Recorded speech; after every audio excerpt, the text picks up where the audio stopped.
Hello, this is a presentation about backyard birds that you might expect in north central Mississippi, especially in sort of the Starkville area and the surrounding counties. Up front, I want to thank Dr. Dan Scheinman for providing the template for this presentation. He provided me a talk he had given several years ago, and I've taken that presentation and modified it for my own purposes. But basically, I'm using his same general outline, so I want to make sure he gets credit for that. What I hope to do in this talk is, who hasn't had a blue jay in their yard, is to sort of give an overview of what birds to expect in a suburban lot in this area. And as part of that, what I want to do is show annual distributions of these birds as they appear in my yard to sort of give any sense of seasonal variation in bird abundance for these different species. We'll discuss habitat, both native and supplemental food and water and so forth, as a way of attracting birds, and then we'll talk about some frequently asked questions about backyards and birds, especially things about window collisions, finding baby birds, cleaning feeders, and that kind of thing. So that's just sort of the overview. And just to introduce you to my yard, I live on a postage stamp of a yard. It's a very small yard here in Starkville. It's that, if you look in the top photograph, it's the blue push pin just above Val's Marketplace. And if you look at the bottom, that's a zoomed in version of where my yard is. And the push pin is actually located in the wrong spot on that. For some reason, Google Maps was off a little bit. Go about 60 yards to the west into the shadow of that tree, and that's where my house is. So again, it's a tiny lot. Of course, the outstanding feature of that yard is those large, tall trees that kind of line the back of the yard. And there's also, you can't see it, but there's a drainage canal for runoff water that often holds water and is also a main feature for attracting birds to the area. And you can see my effort. Over the last 8 years, I've sampled or surveyed my yard about 181 times per year. And to date, I've seen 155 bird species from my lawn chair in the backyard. Now, that's not to say all of these species have been in the yard. For example, American white pelicans flying over or bald eagle flying over were never actually in the yard. They were viewed from the yard. But that's how I count my yard list. So, start off with, so this just gives you an idea of the slide layouts for the first few species. So this is Carolina chickadee. It's a very common small bird in the chickadee titmice group. It frequently comes to seed feeders all year round, but especially in the winter time. And any other time, it's also eating small fruit around. It really likes poison ivy fruit sometimes and that kind of thing. And you can look at the bottom and you can see this bird is quite abundant all year round in my yard. Basically, those tall green bars are the highest level that eBird reports for bird density. So you can see there's no gaps. Every month or every week, this bird is seen in my yard. And it's pretty easy to go out my yard. You can easily see 2 to 6 of these at any one time. That is the breeding song. Different version of the breeding song. And this is why they're called chickadees. This is their chickadee-dee-dee-dee-dee call. All right. So another member of that same group of birds is the tufted titmouse. It's a little bit larger. Actually, it's a lot larger than the Carolina chickadees, but they often hang together in winter flocks especially, and they're both common as seed feeders. I like both of them because they often grab a single sunflower seed and then hold it and break it open either on a tree limb or on the side of a feeder like this one. And just as with the chickadee, you can see this bird is found any time of the year. You can easily go out. Now, I only ever see about 2 at a time. I don't ever get more than 2 at a time, but I do see them just about every day. So it's a pretty common bird. This is a common call, Peter, Peter, Peter, Peter, Peter.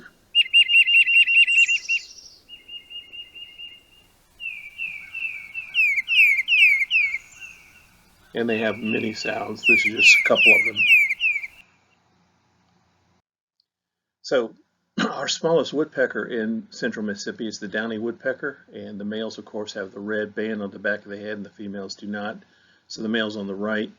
And I always have 1 or 2 pair that breed in the neighborhood, and then they often compete at the feeders. And I've seen both pairs successfully raise young over several years. So I at least have 2 pair that are very close to my yard and come to my feeders. And you can see how frequently I see them just about every day. And this pick call is the common contact call between these birds. And then they have a variety of rattle calls as well. A larger woodpecker that's also very common in my yard. I only get 1 pair in my yard, and they do raise young red-bellied woodpeckers. The female has the mohawk is separated from the front of the bill by the gray patch, whereas the male, the mohawk, is completely touches the bill. So the male's on the left there. Again, very common. You can see their distribution. I see them just about every day, and quite common. And I think I'm going to play the chirr call and maybe a rattle call in this bird.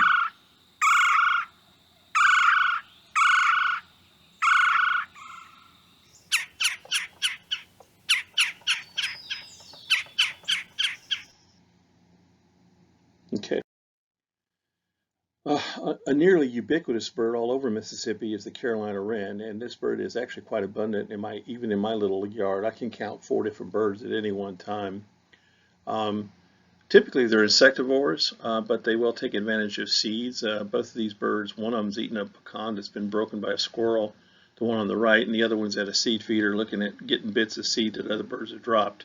So they don't just eat insects, they will also eat suet as well. But you can see how abundant they are, quite common. I usually have, like I said, I can count 4 birds at any one time, and I've actually seen 1 pair of birds with 6 offspring one year. So I know they're breeding pretty successful in the yard. Even that suburban lot has enough food to raise that large a family. 6 offspring is pretty large for a Carolina wren family. This is the tea kettle, tea kettle, tea kettle song, pretty common for them. And of course they have a variety of other sounds as well.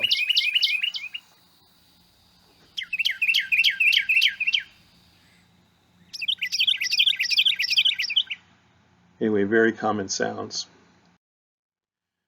I have at least 1 pair of white-breasted nuthatch, and I've had them all 8 years. I've never seen more than 2 adults, and I've often only seen about 2 offspring with them. I suspect they have larger clutch sizes, but I only ever see each parent feeding one immature at a time. So I've seen only 4 white-breasted nuthatches when they're raising young or just fledged young. So I don't know if I'm missing young or if they've only had 2 babies every year. But you can see they're quite common all year round, and I can expect them at my feeders. And of course, nuthatches, what they do is they often visit feeders, collect the seed, and stash them around the yard for later. It's quite comical to watch. Sometimes, every 20, 30 seconds they're visiting the feeder, grabbing a seed and tucking under tree bark or vines or crevices in trees mainly is where I tend to see them, and save them for later, much like squirrels do when they bury acorns around the yard. Pretty typical call chatter from white-breasted nuthatch there.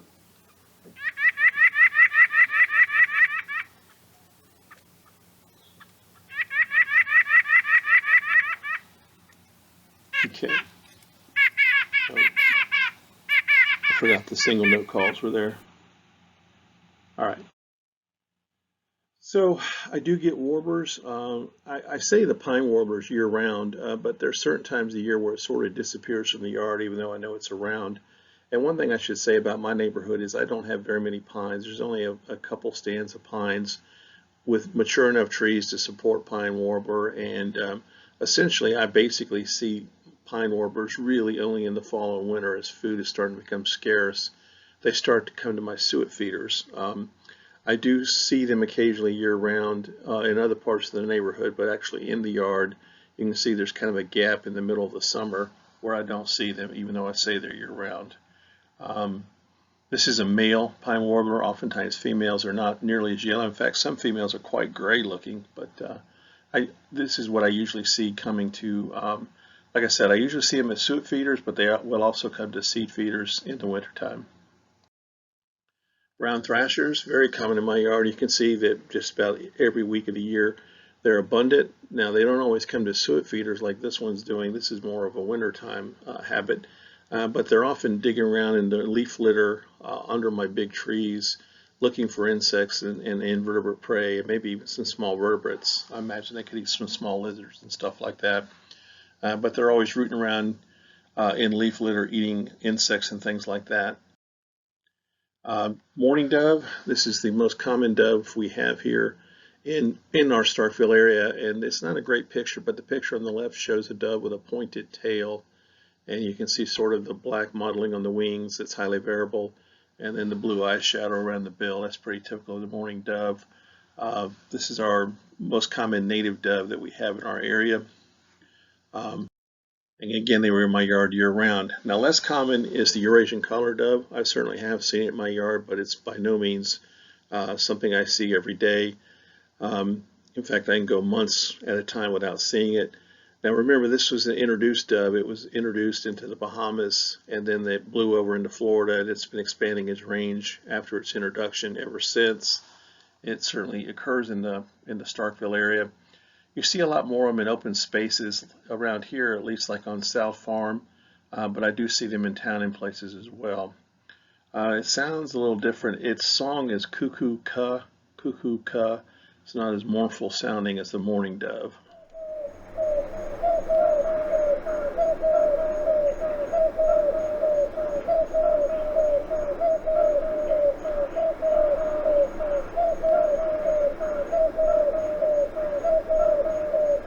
I should say that this dove is a lot larger too than the mourning dove. And then the tail, although you can't see it in this photograph, when this dove flies, the tail has got more of a squared off look and a less pointed look. This dove does look pointed on the ground, but in flight, it does not have a pointed tail in flight. It's more squared off. It has a squared off edge to it. Mockingbirds, I mean, they're quite abundant in my yard. It's easy for me to see anywhere from 2 to 4 of these guys at any one time, any 1 hour survey, and you can see they're highly abundant. They can be quite comical. During this time of year, the fall and going into the winter, they become very protective of fruit sources, natural fruit sources, so poison ivy vines or sugarberry trees or beautyberry trees with fruit on them. They will claim it as their source of food, and they will actually protect it, defend it from other birds. So it's quite comical to see them chase other birds who are also trying to eat the fruit. And I see a lot more of that in the late fall. They are also they're primarily insectivores when they're raising families, and they sort of shift more to suet and fruit eating later in the year, fall and into winter.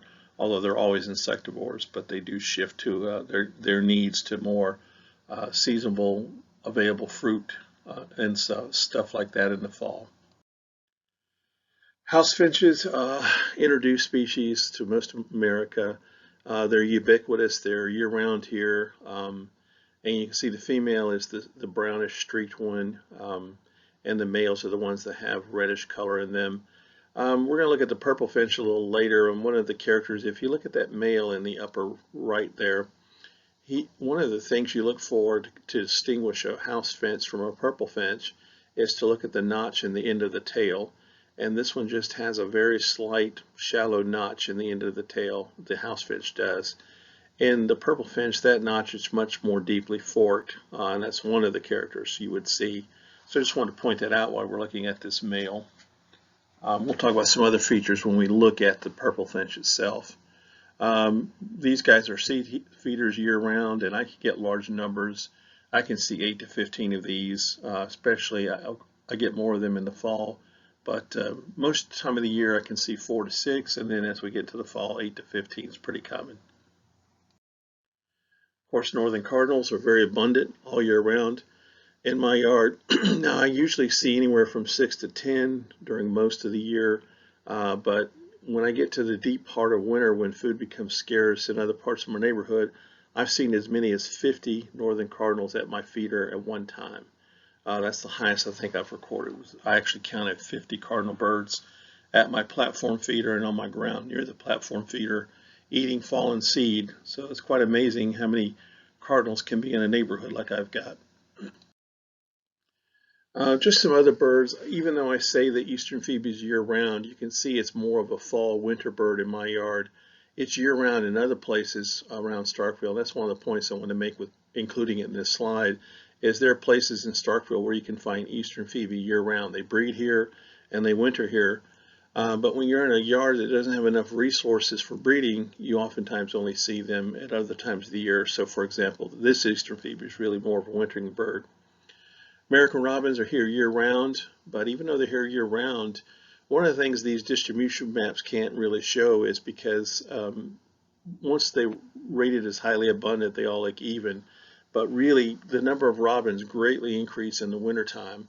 Robins start to roost communally for protection at night during the wintertime, and I can get hundreds to thousands of them flying over my house, going to roost somewhere near the vet school is my guess, the way they're flying. Um, During the wintertime and during any other time of the year, maybe I only see 2 to 6 robins actually nesting around the neighborhood. So even though they're here year-round, their numbers can fluctuate during different seasons. And this distribution map doesn't show that reflection. Mississippi kites, they do breed in Starkville area, but they don't breed in my yard. You can see that I only see them in the breeding time. I shouldn't say that. You can see I've had at least 2 sightings during the spring migration of April and May, but for the most part I see them during the breeding period of July and August, and then they disappear. And they're usually just flying over my house trying to collect insects over the city as when I see them. So rarely have I seen a bird landed in trees in my yard. Indigo bunting's another one of those birds that are abundant breeders throughout most of north central Mississippi. But you can see in my yard, they're only a migration bird. And this is another theme, if your yard doesn't have enough resources to support breeding, you're not going to see them during the summer breeding months. But they do have enough resources to support the birds when they're migrating, when they stop at bird feeders just to fuel up on seed and so forth, or native berries and plants on plants. So that's when I see them. It's in spring and fall migration. I've seen variety. I think I've seen 30 warblers in my yards, 30 species of warblers. Here's just 4 that we've seen before. These are all fairly common warblers, and on the next 2 slides, I'm going to show these 4 species in the list of 30. They'll be highlighted in yellow so you can get an idea of their distributions. But in general, these are migratory birds that I only see during spring and fall migration. So let's look. The first one is the American redstart, and you can see I do see it in spring and fall migration, but in my yard in Starkville, I tend to see more of them in the fall migration. So you can see that reflected by the differences in the height of those bars. Let's see, the next 3 are on here. And you can see the yellow warbler is kind of interesting. In my yard, I see more of them in the springtime than I do in the fall, and I find that interesting, or late summer, early fall. I find that interesting because when I'm around this area, bird watching in natural areas or along roadsides looking for birds, I have the feeling that there's actually more yellow warblers in the fall migration, but my yard doesn't support them as well as they are supported in the springtime. And you can see the other 2 birds, chestnut-sided and black-throated greens, are more or less equally seen in both spring and fall migration in my yard. They're both pretty. They're seen, but they're not in high numbers. So that gives you an idea of how just surveying your yard over time can provide you a seasonal distribution of birds that might be useful for prediction. In fact, you can almost set the calendar by the rose-breasted grosbeak. I sort of think of it as especially in the fall, as the last major migrant that I'm going to see before the end of fall migration. When I see my last grosbeak, I kind of know that I'm not going to see many more migratory birds, either tanagers or warblers. Maybe in the next week I'll see a couple, but migration is pretty much over when I stop seeing the rose-breasted grosbeaks in my yard. And they love seed feeders, and what's interesting is in the springtime I get many more of them. I can have up to 25 at my feeders at once.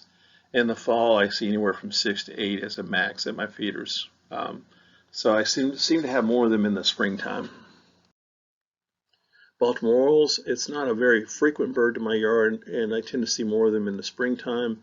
This bird is a beautiful bird. The males are bright orange and black, and the females a little duller. Um, they have a sweet tooth. They tend to feed on flowers or blossoms and nectar and or fruit. They love citrus slices if you provide it, or hummingbird food. I tend to see them. The reason I see them mostly in April and May is that's when my pecan trees are blooming. I have about 6 or 7 pecan trees that line the back of the yard. And when those pecan tassels are blooming, that's when I find Baltimore oils. They're often at the top of the trees, eating the flowers, fueling up before they do their next migration. Now, this is a bird that does breed in other parts of Mississippi, along the Mississippi River and so forth, but in the Starkville area, this is mainly, it's not a main breeder. It's a bird you're only going to see in migration. This is another bird that actually does breed in open pasture land and farm areas around the Starkville area, but because my yard doesn't have the resources, I only see them in migration, and it's a blue grosbeak. I haven't had large numbers of them, but I do see them at my feeders. Again, they're very common. If you go to South Farm or other places like that around Mississippi State, you can actually see a handful of these at any one time during the breeding season, which is going to be June, July, August, that kind of thing. This is just a few other birds that I've noticed at fall migration in my yard, and this is where I've only had like 2 to 5 records over 8 years.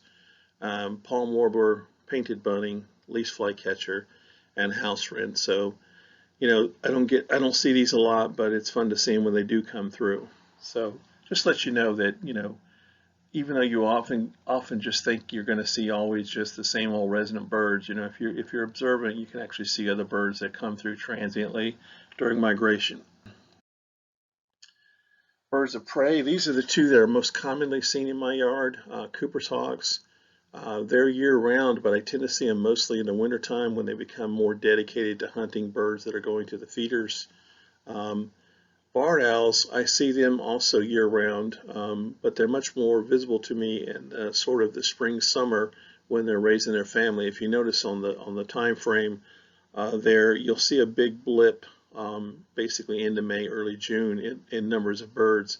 And that's when their offspring are fledging the nest and they're more visible, and they bring them into my yard. One time, for example, I had, they lined up 4 of their offspring on a power line just in front of my house, and were feeding them during the night, and I got to watch them interact and take care and feed the young.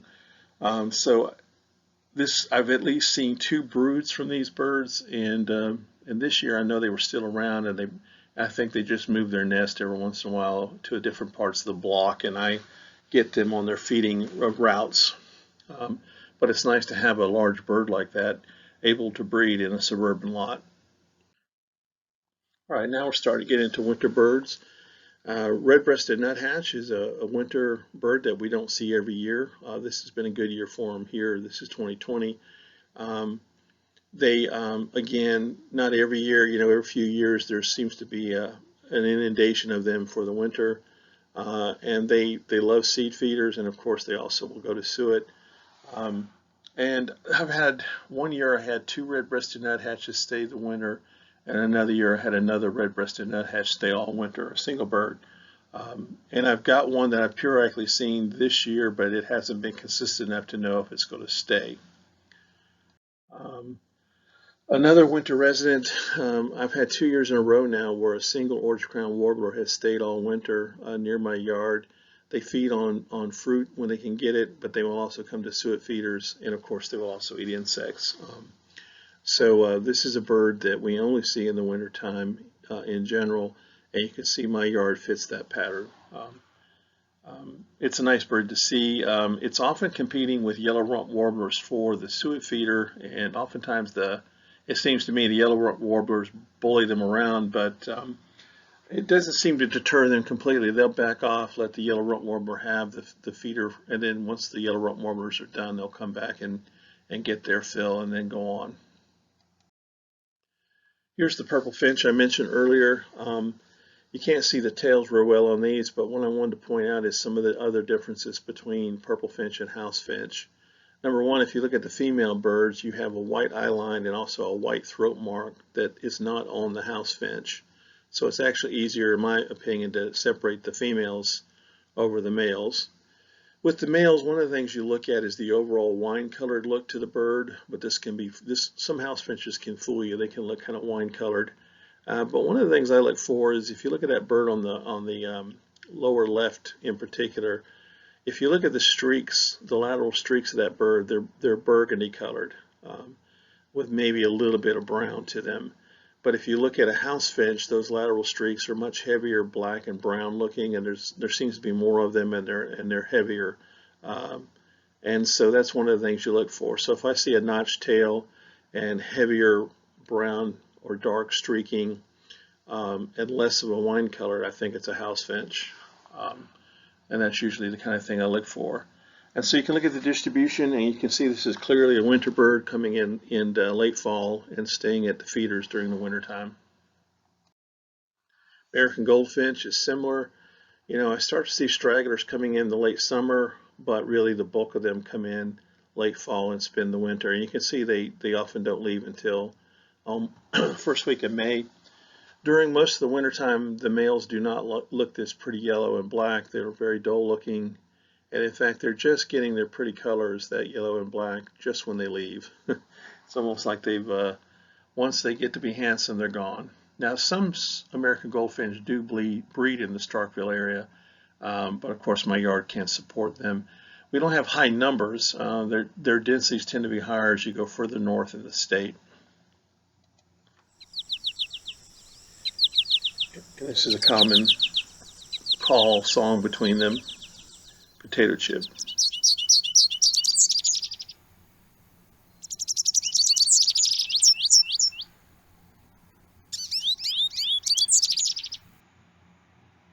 And a large flock of these can be quite noisy.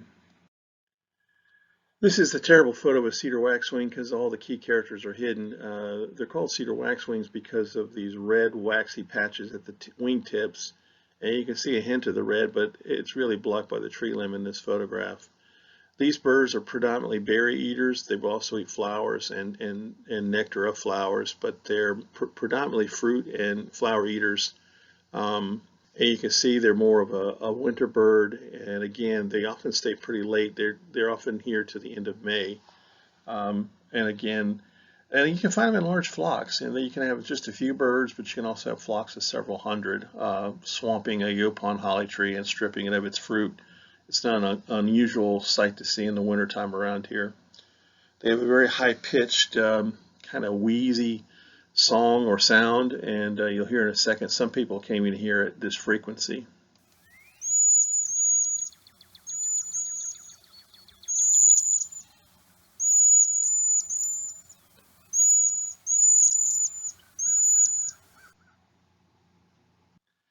This is clearly a winter resident, the white-throated sparrow, and what I find interesting about this bird is the high variability in how they look. This is what I call a crisp individual. It's got the crisp white throat, it has the yellow lores. This is sort of a breeding plumage individual getting ready to leave to go up north to breed in Canada. But during the wintertime, you can have variations of this to where the throat is not nearly as wide. In fact, it can be quite drab looking and almost hard to see. Some of the birds are highly streaked, and I think those are mostly young birds. The yellow disappears out of the lores, and so there can be a lot more variation in the way this bird looks.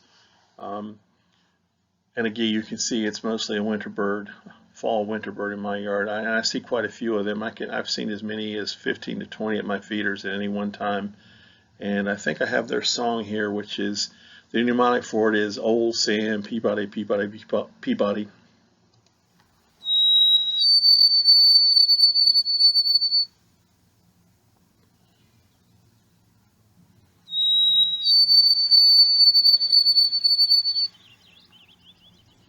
And again, it's a quite common bird at my feeders.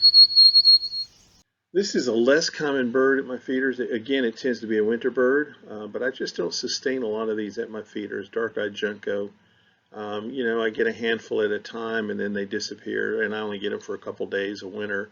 What's interesting to me is I can go to the Mississippi State University campus a mile from where I live, and I can find it. Like, I know this one flock, it's always about 10 to 15 birds, and they're always in the same bushes, and they seem to be there all winter long. So haven't quite figured out the difference in habitat or food supply that keeps a flock of like 10 or 15 at one spot, and I can barely hold a few at my yard, even though the seed's available at the feeders. There's some element that they're really liking at the and I suspect it's this type of bush that this row of bushes they tend to hang out in. It's got fruit in there, but also the way it covers them and protects them, I think it's much better than any ground cover I have at my house. So you never quite know why some birds are more abundant. It's just a mild difference between those two locations. Here's just some other winter residents. The most common warbler I have in my yard all year is the winter yellow-rumped warbler. And you can see sort of on the bird on the upper left is what they tend to look like in the wintertime. In fact, the little spot of yellow kind of at the upper breast there can disappear, and some birds don't even have that, and they just sort of look kind of gray, a gray mousy streaked bird. And they eat fruit early in the year, but when the fruit's gone, they will come to suet. Now, as the season advances, the birds start to develop into their breeding plumage, and that's what you see on the bird on the right. It's starting to get the black mask, the white throat, and again, it's a lot like the goldfinch. By the time they look pretty is when they leave. So, but we'll have those all winter long. Pine siskin, I don't get them every year, but when I do get them, I can have large numbers of them. I think the largest I've ever seen was over about 200, 250 in my yard at one time. They're often hanging around with American goldfinch. They do come to basically sunflower seeds, but also thistle socks they'll come to. And then I get grackles and blackbirds all the time, year round, but I definitely see higher numbers of both of these, the common grackle and red-winged blackbird, as well as the rusty blackbird in the wintertime. Their numbers are much higher. Again, the blackbirds and grackles often use communal roost in the wintertime, and their numbers go up. So when I see them, they're mostly flyovers of my house going to roost in the evening.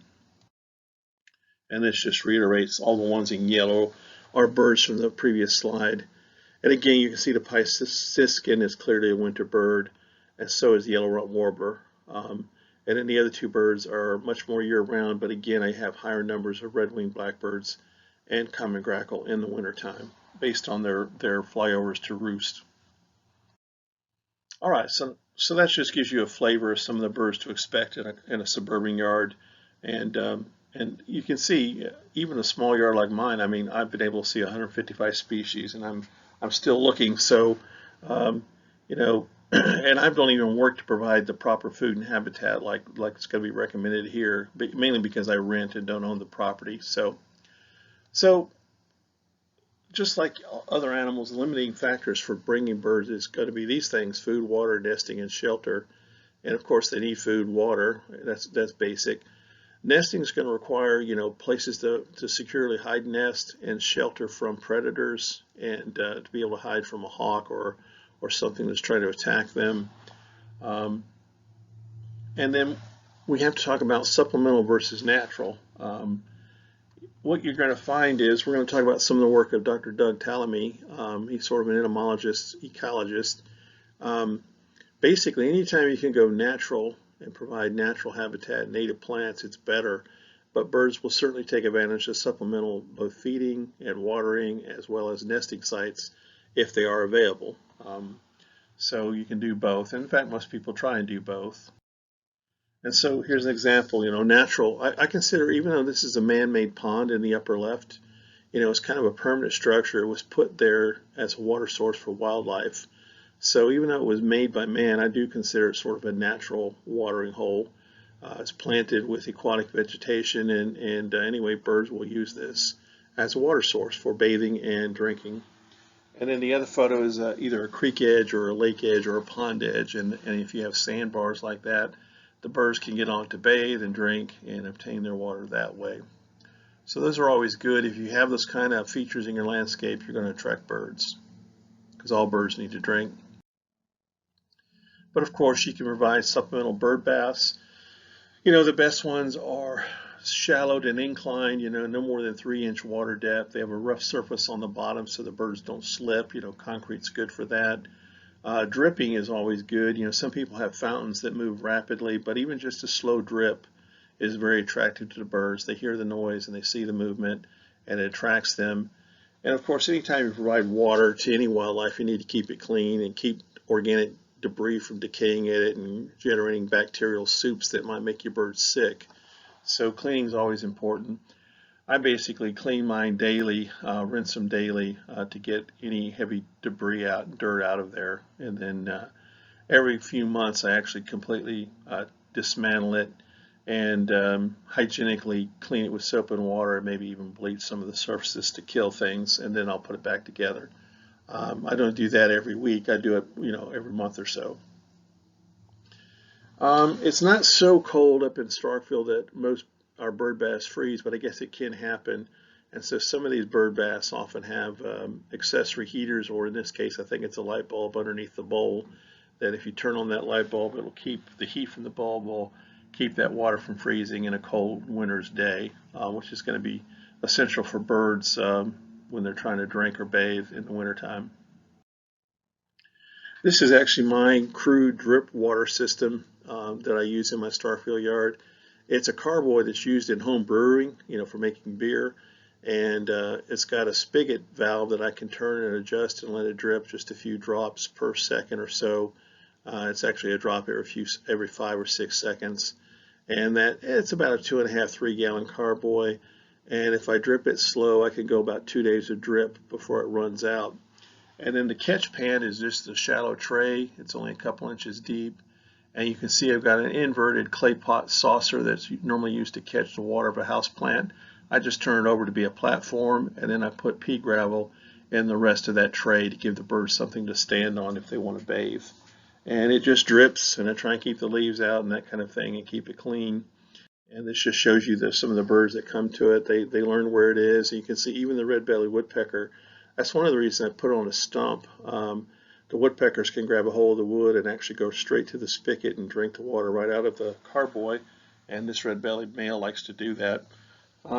So you can see they will use it to drink, and they will also access the same water for bathing. You can see the panel on the left is a gray catbird enjoying a bath in my catch basin. And then what I really like is when migratory warblers are coming through, that's the panel on the right, they often love to take baths when they stop over. And so you can see that in the start of that panel, there are 2 common yellowthroat females bathing. And then at the bottom, one of the yellowthroats has left, and then a Tennessee warbler has flown down to join the other coming yellowthroat. So I had 3 warblers at the bath at the same time. I just didn't get all 3 in the photo. So that's kind of nice. I've had several different warbler species come down to that bath, especially in fall migration when it's kind of warm. They tend to appreciate it quite a bit. I've also had bird baths, just the common standard concrete bird bath, and they're fine. You just got to keep them clean. Wherever you have it, if it's shallow and the birds know where it is and you keep it clean, they'll use it for drinking and bathing, just like this female cardinal has done. Feeding, of course, most of us have bird feeders, and we use them as supplemental feed. And what you should start thinking about bird feed is when you provide feed like this, think of it as McDonald's or fast food. Birds will certainly take advantage of it. It's perhaps not the healthiest food for them. And if you give them a choice between natural food, which a friend of mine, Jane Patterson, calls mama's home cooking, they would rather have that than McDonald's. But certainly in a pinch during migration or during the wintertime when there's no other food available, they will certainly come to your yard and your feeders to basically eat these things: seed, suet, fruit, and nectar. We could talk about each one of these. Let's talk about feeders first. I have all of these feeders in my yard except the hopper feeders. I've used hopper feeders before, but I tend to use mostly the platform feeder, suet feeders, and a seed feeder. And usually with the seed feeder tube like that, I like to have a seed feeder that has a size exclusion. I want the smaller birds to be able to get to seed and keep the bigger birds from getting in there. The bigger birds can go to the platform feeder. And there are different seed mixes you get out there. Often the seed mixes have different forms of red millet and white millet thrown in, and a lot of birds don't eat those. I find if I just get black oil sunflower seed, I can still attract the same birds as I always attract. Maybe the exception would be sort of chipping sparrows. They like smaller seed. So sometimes I put one feeder up that has a millet mix like you see in the upper left, just to bring in small, really small birds like a chipping sparrow, and then doves like to eat the spilled millet. But for most of my stuff, I just use black oil sunflower seed, and that fills the needs of almost all birds that come to my yard. Um, Suets, I don't make my own most of the time. Sometimes I do. I make a peanut butter base kind of suet, but I usually just buy commercial ones, and there's all kinds of them. They have peanuts embedded in them. Some have peppers and fruit in them. There's all kinds of combinations. I haven't found suet that birds won't eat. Citrus, birds like Baltimore Orioles love their sweet tooth. They love to eat the juice and pulp of citrus slices, orange slices like this. You just sort of cut the orange in half and take a nail and anchor that orange slice to the top of a log, and they'll come in and eat it. They also will go to your hummingbird feeders, especially if you have these designs that allow them to sit comfortably and actually drink out of a pretty good sized hole for feeding. There are some people who actually just put up hummingbird feeders for orioles. They have bigger holes and bigger perches to help support them during migration. Of course, when you feed anything like this, especially sugar, it's going to tend to grow molds and things like that. So you need to clean them frequently, especially in warmer weather. It probably needs to be cleaned at least once a week. In probably really warm weather, you need to. What I tend to do is have, one feeder hanging up and then have 4 or 5 replacement feeders ready to go. And so I can take a dirty one down and replace it with a clean one, and then I can kind of wait a couple times, and I can either clean it right away or I can just wait until I have a couple and then clean them. And I often clean with soap and water, hot soapy water, and then I often bleach surfaces, and then you got to really make sure you rinse and air dry and sun dry after you bleach. But the key is to try and keep pathogens from growing in the nectar and perhaps making your birds sick. Location, it used to be worried about positioning feeders too close to windows to where birds could see their reflection and might accidentally fly into the window.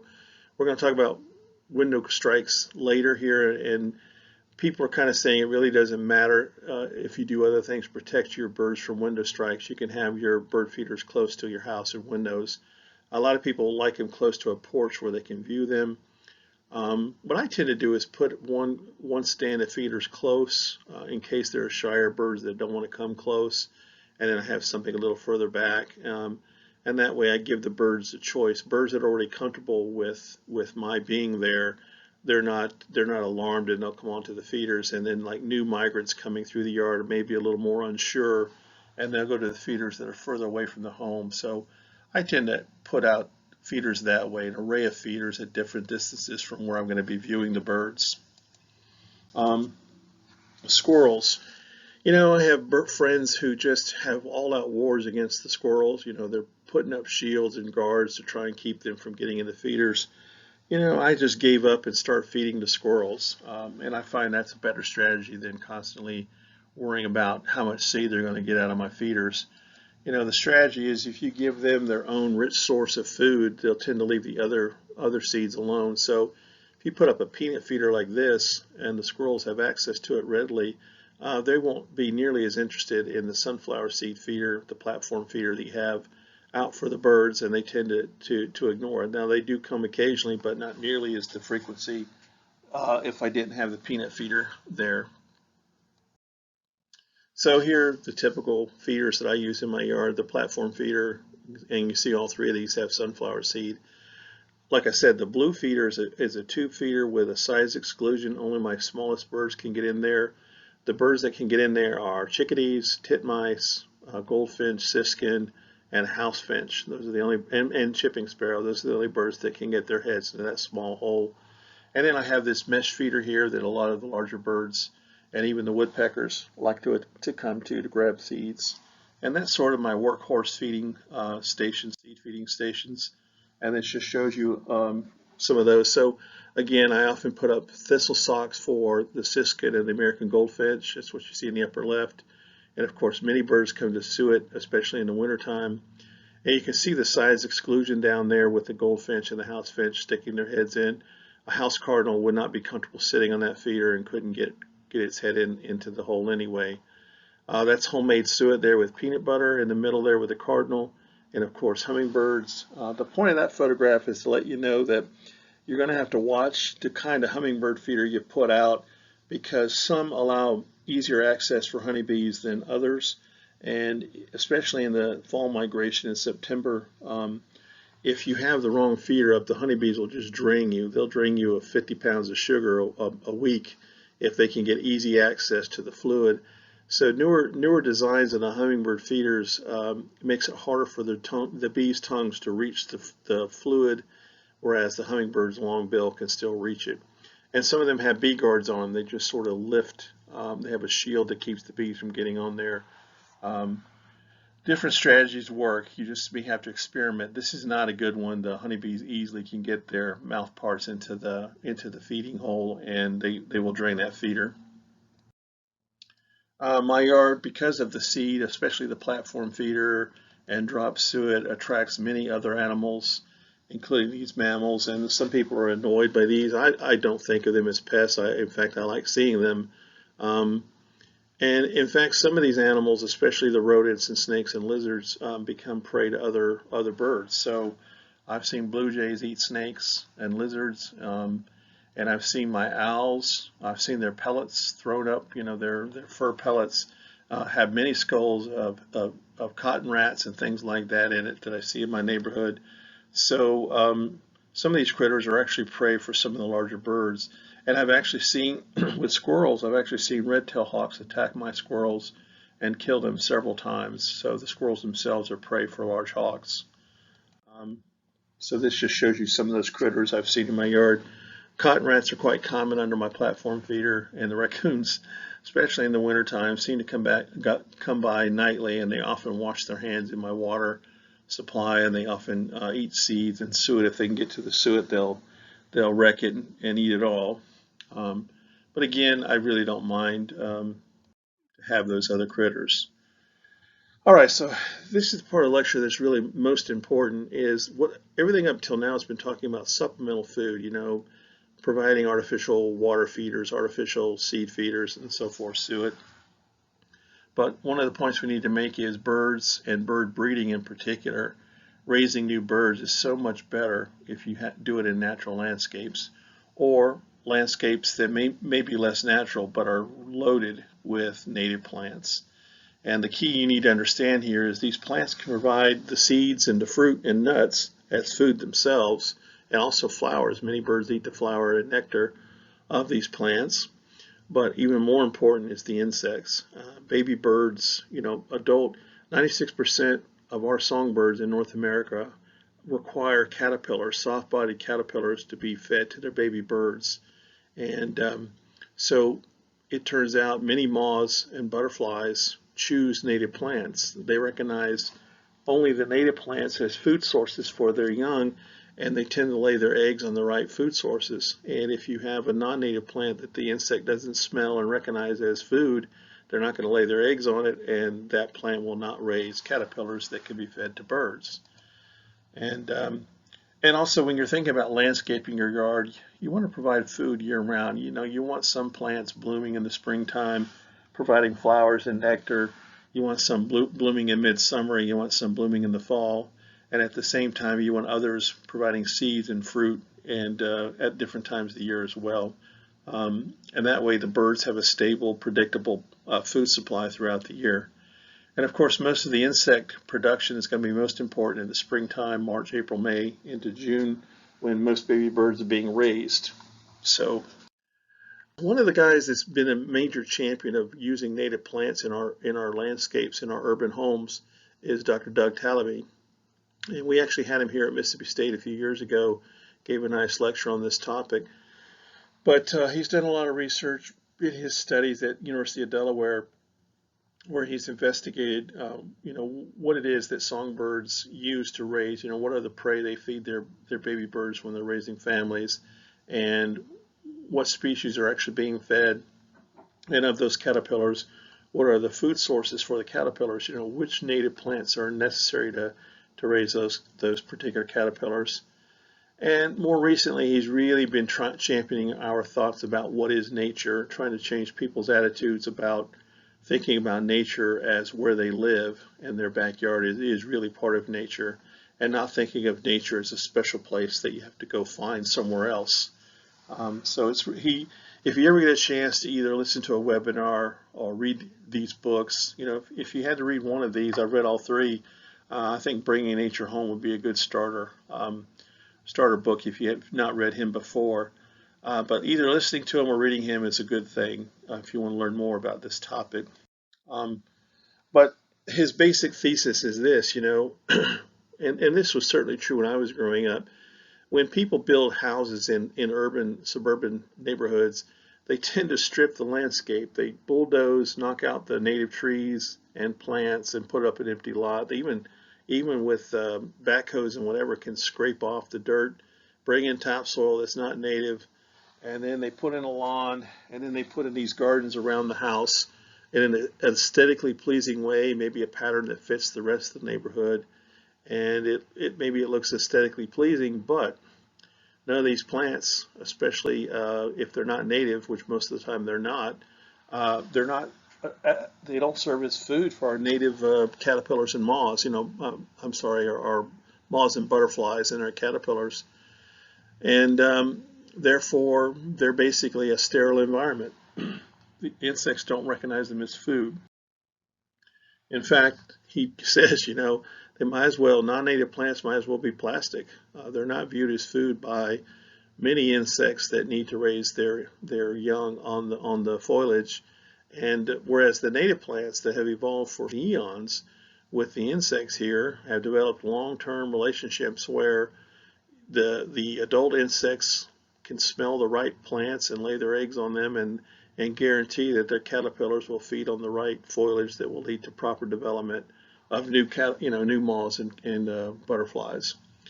And one of the things he emphasizes when you read is he says, you have to understand there are certain keystone species, and oaks is one of those. And just in general, our native oak trees can support over 550 species of caterpillars from moths and butterflies.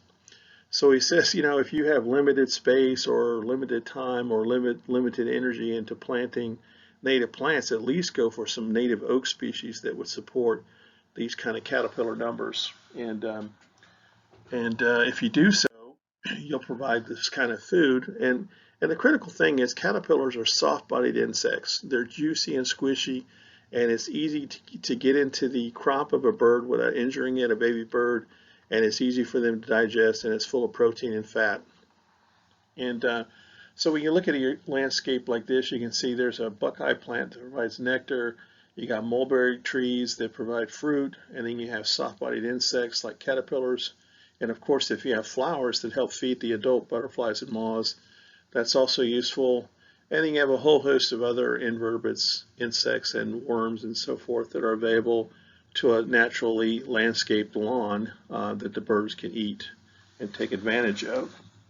But again, the key is the caterpillars. And you'll see in the next slide, Dr. Talame's kind of, he's had students of his study parent birds feeding nestlings and actually counting, okay, how many caterpillars they're bringing in a day and what species of caterpillars they're bringing.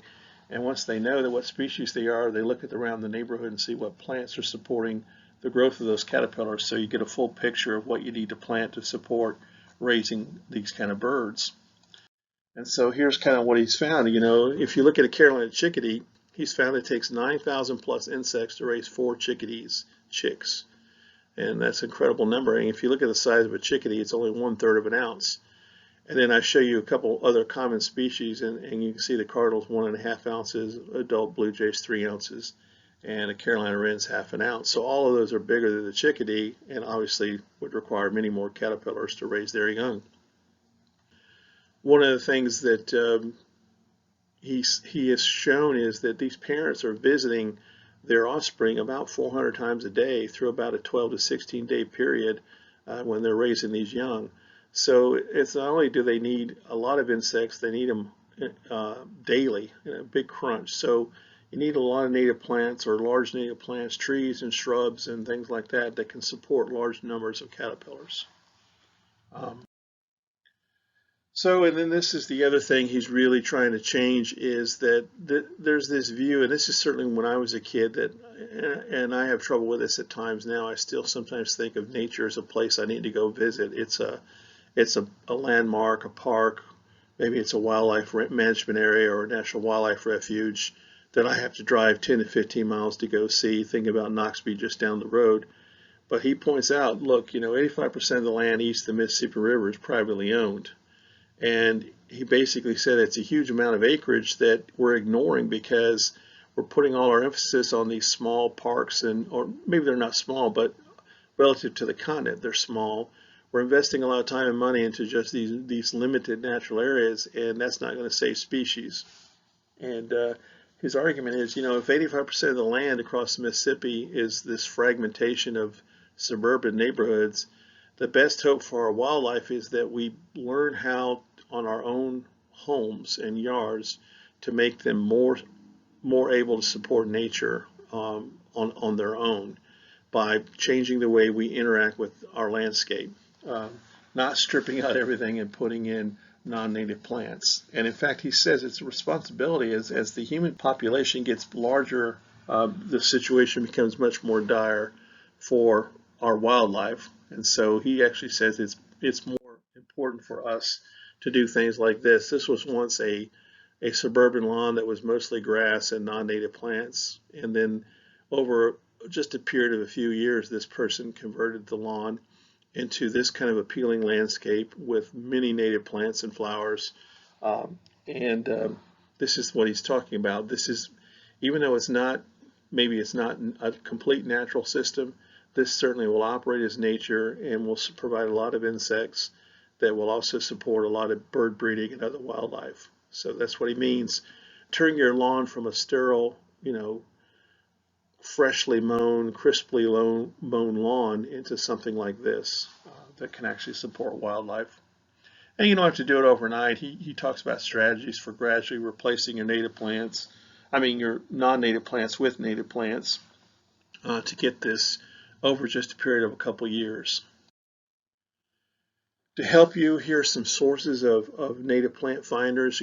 Most of these you can look up your zip code or your planting zone and sort of find the native plants that might support birds in your area, especially the last one is specifically targeted for birds. You can enter your zip code and you'll actually find the plant name, habits, and requirements that are needed for birds. Now, Bill Fontenot, on the middle two, I've actually gone bird watching with Bill when I lived in Louisiana. He's a real fun guy. He's a really good naturalist.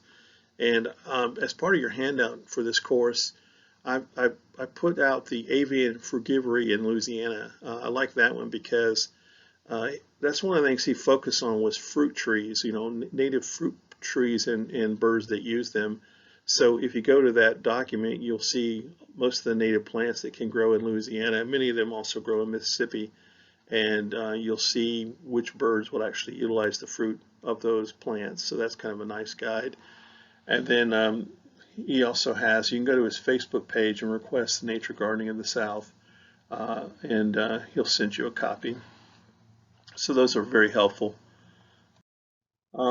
Nesting, again, if you provide native habitats, native plants, trees, shrubs, vines, and even field edges, the birds will find their native nesting habitat and they'll prefer it. But of course, birds well use supplemental nesting. This is just a plea not to knock down your old rotten trees. Many woodpeckers, of course, make their hollows in dead trees and snags, and we tend to clean up our landscapes and get rid of these things. But if you want to keep woodpeckers around, it's best to basically keep some of these up. Maybe you don't want to keep them all up, but keep some up, and the birds can make their hollows and raise their families inside those. Of course, when you talk about supplemental nesting, you got to talk about eastern bluebirds in the sense that went too fast there, but they were on the brink of disappearing in large places in the United States, and many Boy Scouts and Girl Scouts have had bluebird nesting projects, and the bluebirds have bounced back. Similarly, wood ducks, if you provide the nest, wood ducks and things like hooded mergansers well utilize these boxes and raise young. And of course, each type of bird needs a different size entrance hole. You know, bluebirds are going to want a certain dimension of hole, and Prothonday warblers are going to want a much smaller hole and that kind of thing.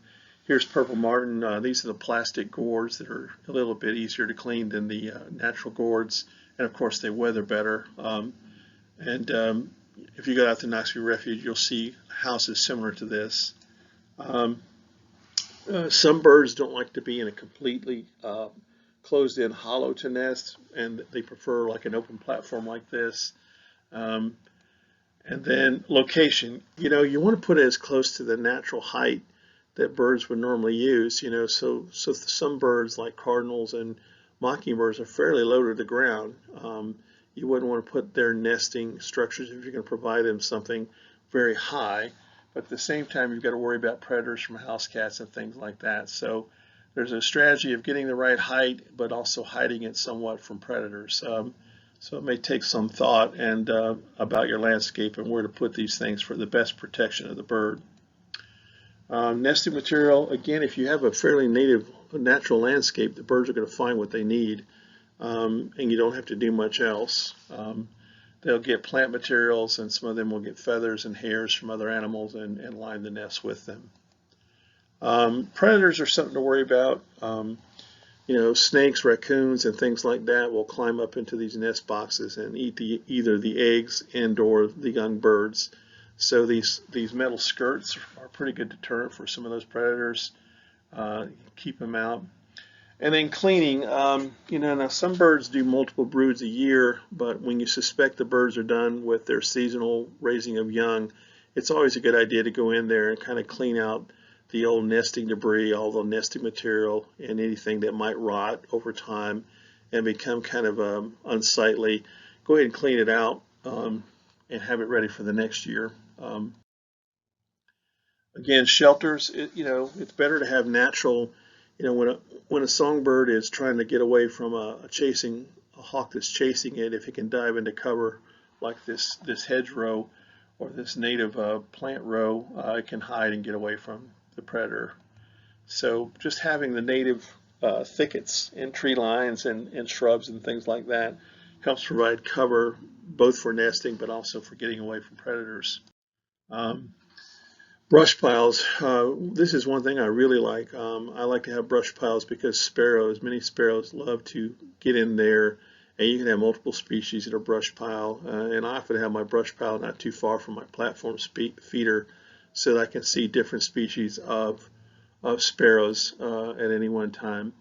Old Christmas trees, that's another thing you can do, is kind of add them to a brush pile, and they can serve as habitat for birds as the tree decays. And in roost boxes, there's some birds that will sleep in these things at night. Depends on the diameter of the hole, but a box like this can actually, if you have the right size hole, an Easter screech owl will actually use as a place to roost and sleep and things like that. Frequently asked questions. So one is feeder dependency. Do birds become dependent on my feeder? And the answer is no. I mean, basically it's like Jane Patterson said before. If you have native plants with native food, that's mama's cooking, and the feeders are just McDonald's. Now what happens in the wintertime in a suburban neighborhood when food becomes exhausted, they come to feeders more and more and more. But as soon as natural food is available, they will leave your feeder, and they're not totally addicted to it to where they don't go to other food. They're coming to it because there's nothing else at some times of the year. But anytime there's a lot of food available, in fact, there are many times of the year, if you put a feeder up, the birds won't even come to it because there's so much food out there. And will feeding birds prevent them from migrating on time? The answer is no. Migration is sort of driven by internal biological clocks in these animals, and they will stop over or fatten up, but the drive to migrate is not going to be determined by whether or not you have a feeder or not. It's driven by these internal clocks, these biological rhythms, and the animal will eventually migrate and go on either south or north depending on the time of year. Feeder problems. This is the most frequently encountered feeder problem I get. Is occasionally I'll get a house finch with this. It's a conjunctivitis, which is a bacterial infection that's highly contagious, and other birds can pick it up. And so if you start to get a sick bird, if you see a sick bird around your feeders, I mean, really the best thing to do is take your feeders down, dump the seed out, clean all your feeders, and then I actually wait 5 to 7 days, maybe 10 days before I put the feeders up again. And although it sounds cruel, what you're doing is you're letting the sick bird either die or go somewhere else, but it moves away from your territory when it can't feed. And if it dies, it'll be eliminated from the system. And when you return the feeders, the sick bird will no longer be coming to the feeder and risking the lives of the other healthier birds that are coming to the feeder as well. Some people worry about hawks chasing their birds and get frustrated. I just consider the hawk another bird, and so my main hawk is Cooper's hawk, and I just see them as a predator that occasionally takes a mourning dove in my yard, and it's just part of the thing. And I don't do anything special to try and eliminate the hawk. It's just another bird that I count in my yard. Window collisions are always a problem. 1 billion birds strike windows a year, it's estimated, in the United States. Reasons for these are, there's sort of 3 types of window collisions. The daytime one is the birds see reflections of vegetation in the window, and either they're trying to escape a predator or they're just trying to fly and move around the landscape. And they see the vegetation in the window and they think it's an area they can fly to, and they fly into the window as they try and fly through it. And of course, when a bird collides with a window, in general, the concussion or bruising of the brain and internal organs can be deadly, and most of the time it is. Nighttime collisions, it's not fully understood, but we know that lighted windows lure birds, and actually lighted cities, when you talk about birds at a larger landscape, when they're migrating high in the air, it turns out city lights can actually start drawing them down off course out of their migration pathways and really confuse them. And then once they get down closer to the ground, actual individual structures with lights on them tends to lure them into the windows, and they crash and die. And it seems like this problem is worse under fogging conditions. And then something that it's not as life-threatening, but birds will sometimes see their reflection, especially male birds, will see their own reflection in a window and consider it a rival and try and drive that breeding rival male off his territory, for example. And they'll exhaust themselves trying to drive that bird away. Usually they give up and go back to feeding, but I mean, it can be a nuisance. Sometimes they'll come day after day after day to drive off that male they see in the window.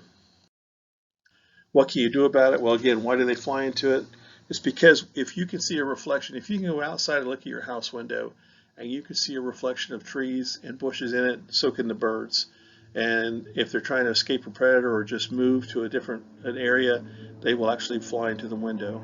And I just mentioned as to why they attack windows. They see themselves as a rival. And the question is, what can you do to prevent it?